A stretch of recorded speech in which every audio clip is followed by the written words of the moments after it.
nanatanteraka ny anjara fambolekazony ny avy amin'ny fandrarana ny fonja vakin'Akaratra ny zoma teo. Izany dia ho fanatanterahana ny vinany filoham-pirenena amin'ny fandrakofana ala ny Madagasikara.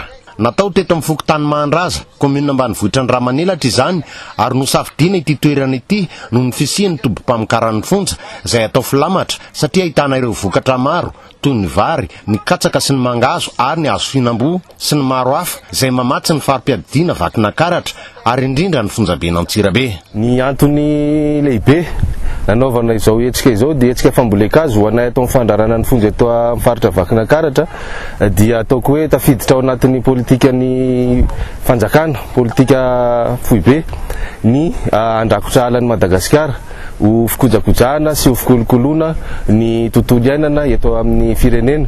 Dia tafiditra ao anatin'izany zany nanatanterahanay an'izao hetsika fambolekazo androany izao. Ny antony safidiananay fandrarana ny fonja eto vakin'Akaratra hoe camp pénal Mahandraza no nanaovana ny fambolekazo dia tsara ho fantatra fa ity camp pénal ity dia camp pénal pilote eto amin'ny faritra vakin'Akaratra.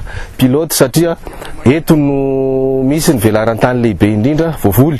Eto ihany koa no misy ny karazana fambolena maro samihafa ary eto ihany koa no misy ny ataoko hoe fambolekazo izay efa nataonay ary efa nisy ny fanaraha-maso ka nahitanay taham-pahombiazana hatrany amin'ny 7 na 5 isanjato ny fambolekazo izay nataonay hatramin'izay ka hatramin'izao. Zanakazo 570 fototra ahitana karazany enina no novolena ary nisy ny fihavanan'ny zanakazo natao tamin'ny taon-dasa sy ny fanosoana ireo zanakazo maty. Ny mpiasa sy ireo voafonja miasa eto amin'ny tobo-pamokarana no anara-maso ireto zanakazo novolena ireto.